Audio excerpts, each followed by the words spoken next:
Hello friends, जय माँ बगला हूँ, जय वैरा सिंह, जय श्री श्याम। देखिए हमारे यूपी में यहाँ से मैं रास्ते से गुजर रही हूँ, इतना अच्छा लग रहा है श्रावण का देख के। हर जगह कांवर लेके लोग जा रहे हैं, बाजे बजाते गाते हुए भगवान के दर्शन करने जा रहे हैं। और हमारे महाराष्ट्र में क्या हो रहा है, श्रावण का कोई मज़ा ही नहीं है ना। श्रावण में कहीं कुछ सजा है ना कुछ है। श्रावण के सोमवार चालू है, यहाँ लोग हिंदी मराठी के झगड़े में पड़े हुए हैं। ये अच्छी बात नहीं है यार। कम से कम त्यौहार का तो मज़ा लो। त्यौहार का असली मज़ा इधर है। आप हम यूपी वालों को कोसते हैं। आप सोचिए, कुंभ का मेला चालू था 45 दिनों का। 45 दिनों में आपने कहीं देखा कि हमारे महाराष्ट्र से 90% लोग महाराष्ट्र से आए थे? कभी किसी के साथ कोई बदतमीजी या कुछ हुई क्या? इतने अच्छे से यहाँ पे कर रहे हैं। स्कूल की बात करें तो हमारे यूपी में बनारस के यूनिवर्सिटी में 13 भाषा स्कूल में पढ़ाई जाती है और हर इंसान अपनी भाषा में परीक्षा देता है, सोचिए। और हमारे महाराष्ट्र में क्या हो रहा है, हिंदी और मराठी के भाषा में झगड़ा हो रहा है। एक बात बताइए, मराठी बोलनी आनी चाहिए। मैं 100% बोलती हूँ। मैं खुद जन्म ली हूँ, मुझे भी मराठी बोलने आती है। आपको पता है, मेरी मम्मी तो मराठी में गाती थी, बोलती थी। 24 घंटे कोली गाना सुनना करना। एक अच्छी पॉलिटिशियन थी, उसको तो कोई कहता ही नहीं था कि वो यूपी की भैया है। 24 घंटे मराठी में ही बात करती थी। लेकिन हमें भी मराठी बोलनी आती है, लेकिन जिसे नहीं आती उसे मौका दो। लेकिन हिंदी पे विवाद क्यों? आप और हिंदी चाहिए ही नहीं, हिंदी पढ़ाने ही नहीं। अभी एक बात बताइए, हनुमान चालीसा हिंदी में है, दुर्गा सप्तशती का पाठ जो नवरात्रि में होता है हिंदी में है, सत्यनारायण की पूजा चलो है मराठी में। आप क्या सब कुछ बदलेंगे? आप बताइए, कितने लोगों ने हिंदी बुकों को जलाई है? सरस्वती माँ को रोड पे लात मार के आपने जलाया है। आपके आने वाली पीढ़ी में कभी कोई बच्चे पढ़ेंगे? कितना बड़ा पाप सर पे लिया है यार। मराठी आदमी को इंसाफ मिलना चाहिए। वो इंसाफ के लिए अब सरकार से लड़ो ना, आम पब्लिक से क्यों लड़ रहे हो? अभी देखिए सरकार ने कितना अच्छा फैसला किया। ये जो धर्मांतर, मतलब कितने ना, अभी मैं आपको सच बोलूं, ये धर्मांतर के हिसाब से कितने लोगों ने, ज्यादातर मुस्लिम धर्मांतर नहीं है, ज्यादातर क्रिश्चियन धर्मांतर है। अभी मेरे हमारे दहिसर में पकड़ लो, दहिसर में गणपत पाटिल नगर, इधर सब हालेलुया हालेलुया हालेलुया करते हैं।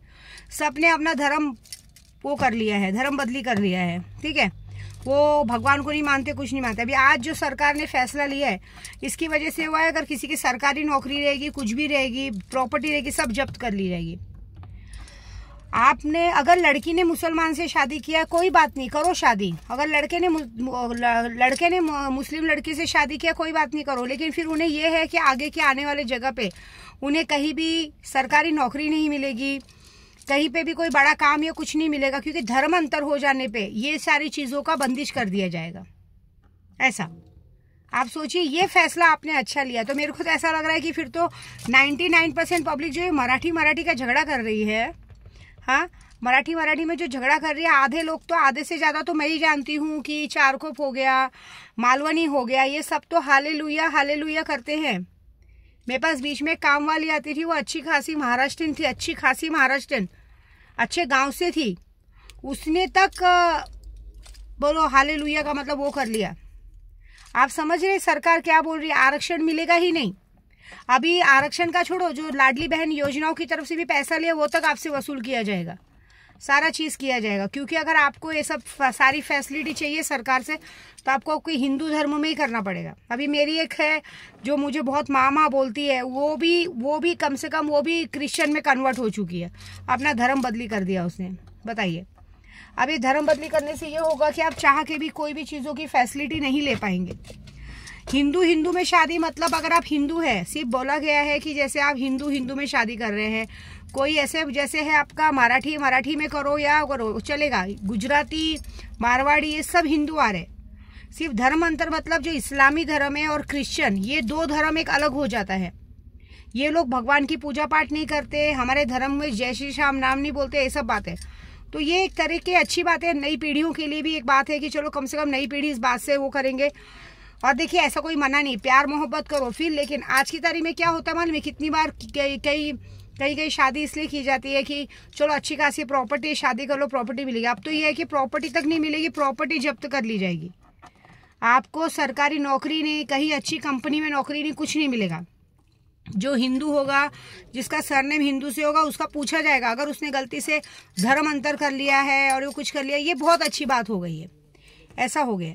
लेकिन इस सब में जो झगड़ा हो रहा है हिंदी के लिए, देखिए हिंदी आप स्कूल में नहीं पढ़ाने को बोल रहे, लेकिन हिंदी तो शुरू से है, हनुमान चालीसा हिंदी में लिखी है। आप ये मुद्दा रखिए ना कि आप महाराष्ट्र में रहते तो मराठी बोलना आना चाहिए। ये क्यों बोल रहे हैं कि हिंदी मत पढ़ाओ, इंग्लिश मत पढ़ाओ? इंग्लिश तो भाई, इंग्लिश तो अंग्रेजों ने हमारे पे राज करके गया, लेकिन तो भी हमारे बच्चों को इंग्लिश पढ़ानी है। कल मैंने एक बाबा बाला साहब ठाकरे जी का एक इंटरव्यू देखा था, जिसमें मैं आपको दिखाती हूँ, 2 मिनट रुकिए। ये देखो, हा दलित आहे, तो महार आहे, तो मांग आहे, तो मातंग आहे, हे ब्राह्मण आहेत, ते अमुक आहेत, नाही, सगळी माणसं आहोत, एका आईचे लेकरं आहोत। तुम्ही ख्रिश्चन असला तरी तुम्ही सुद्धा एका आईचेच लेकरं आहात, मुसलमान असला तरी एका आईचेच लेकरं आहात। धर्म मागून आलेले आहेत, रंग मागून आलेले आहेत।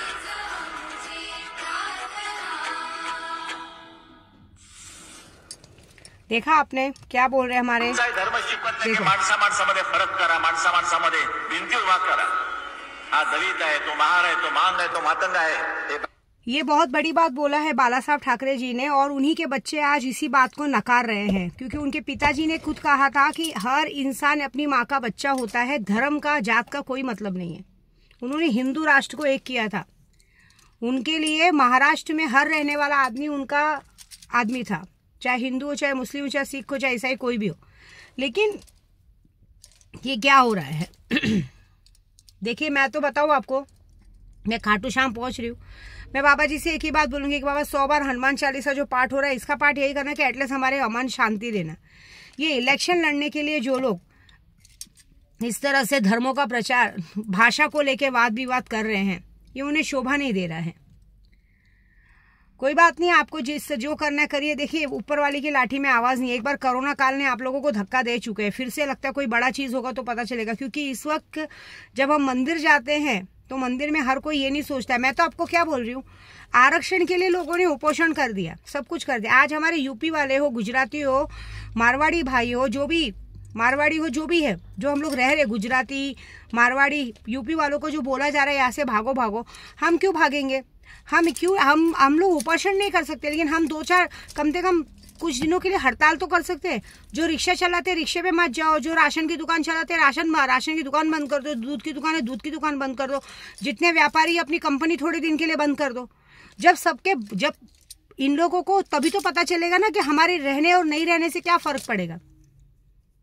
मैं तो ऐसे बोलूंगी, जितने लोग जो भी काम कर रहे हैं आज की तारीख में, अपने काम का सब लोग धरना दे दो कि हमें नहीं करना है, जब तक हमें इंसाफ नहीं मिलेगा नहीं करना है। ये कह रहे हैं ना हमें भगाएंगे, तो हम भागने से अच्छा हम थोड़े दिनों के लिए अपना सारा कारोबार बंद कर देते हैं। अगर आप चला सकते हो तो चला लो। राशन की दुकान बंद कर दो, मिठाई की दुकान बंद कर दो, सब कुछ बंद कर दो। आज की तारीख में मिठाई की दुकान पे सबको जाके जलेबी फाफड़ा खाना पसंद है, वो पसंद है, समोसा पसंद है ना। तो ज्वेलर की दुकान है, गणपति आ रही है, क्या बोल रहे, जन्माष्टमी आ रही है, ज्यादातर ज्वेलर के पास से, सबके मारवाड़ी गुजरातियों के पास से चंदा वसूला जाता है। चंदा देना बंद कर दो भाई, हमको नहीं देना है, नहीं करना है बस। क्योंकि हमारी सरकार पता नहीं किस बात से डर रही है। मेरे को तो एक बात समझ में नहीं आ रही है, हमारे माननीय मोदी जी और हमारे देवेंद्र फडणवीस इतने लायक और इतने काबिल होने के बाद ऐसा क्या राज है इनके पास कि इन लोगों से इतना डरा जा रहा है। ना इनके आमदार है, ना खासदार है, ना नगर सेवक, कोई नहीं है। तो इनकी बातों को लेके क्यों लड़ा जा रहा है? और जो ये चीजें हो रही हैं, बकायदा वीडियो में सबकी शक्ल दिख रही है, जो लोग मार रहे हैं, उन पर अब तक केस क्यों नहीं बना? वो लोग अभी तक जेल में क्यों नहीं गए? सबको जेल में डालना चाहिए। मैं अपनी गोराई की बात बताऊं ना, तो गोराई में ये जो बोल रहे हैं, जो लोग भी इस तरह का झगड़ा कर रहे हैं, मराठी बोल रहे हैं, इस पार्टी के लोग हमारे यहाँ ड्रग्स गांजा बेचते हैं। मैं नाम बता सकती हूँ, ड्रग्स गांजा बेचते हैं। लेकिन मैं उसे गलत नहीं कहूंगी। मैं ये कह रही हूँ कि आप मराठी बोलने का है, हम मराठी बोलेंगे। मैं तो बोलती हूँ बोलना चाहिए। आप एक शक्ति करो कि मराठी बोलो, हर जगह पे मराठी में बोर्ड लगाओ। ये मराठी में बोर्ड लगाने वाला 2008 में बहुत पहले ही हो गया था। लेकिन ये क्या है कि यूपी वालों को भगाओ, हिंदी स्कूल में हिंदी नहीं पढ़ाएंगे, तो फिर हनुमान चालीसा तो हिंदी में, उसको मराठी में करो फिर, लगता है। फिर उसके बाद दुर्गा सप्तशती, उसको मराठी में करो, सब चीज करो। लेकिन उसके लिए आप उस तरह का, जो लोग इस तरह की बातें कर रहे हैं, आपके नेता उतना खर्चा उठाने को तैयार है क्या? क्योंकि ये सारे खर्च तो सरकार देगी नहीं, ये बात जो रख रहा है वो देगी। आपको लगता है कि आपको यूपी वालों को, गुजराती, मारवाड़ी को भगाना, तो ठीक है, उनका जितना भी नुकसान हो रहा है आप अपने नेता को बोलो उनका भर के दे। आप हमें भर के दो, हम जाते हैं, लेकिन उसके साथ आपको उस पूरी भरपाई करके देनी पड़ेगी। ऐसी बात है। झगड़ा करने से, बोलने से, टोन मारने से कोई कहीं जाता नहीं है, ठीक है। काम करने से होता है। हर एक इंसान अपनी मेहनत करने आया है। हमारे यूपी में है, यूपी में उतनी बड़ी बड़ी इंडस्ट्री नहीं है, गांव शहर है। आप लोग का भी गांव है, किसी का गांव कोकण है, किसी का गांव सोलापुर है, वहां पे वहाँ गांव में जाके देखिए, आपके गांव में कोई यूपी वाला नहीं रह रहा, कोई मारवाड़ी, कोई गुजराती नहीं रह रहा। आपके गांव में आपके लोग ही रह रहे हैं। बल्कि हमारे यूपी में जाइए, विंध्याचल में आपको मारवाड़ी दिखेंगे, गुजराती लोग ने दुकान खोल के रखी है, मराठी लोगों ने दुकान खोल के रखी है। हम लोगों ने नहीं भगाया है। हमारे विंध्याचल में आइए, सबने दुकान खोल के रखी है, हमने नहीं भगाया किसी को। सबसे बड़ा बात तो कुंभ का महा स्नान यहाँ होता है। सोचिए, जय श्री राम बोलते हैं ना, जय श्री राम भी तो हिंदी में है।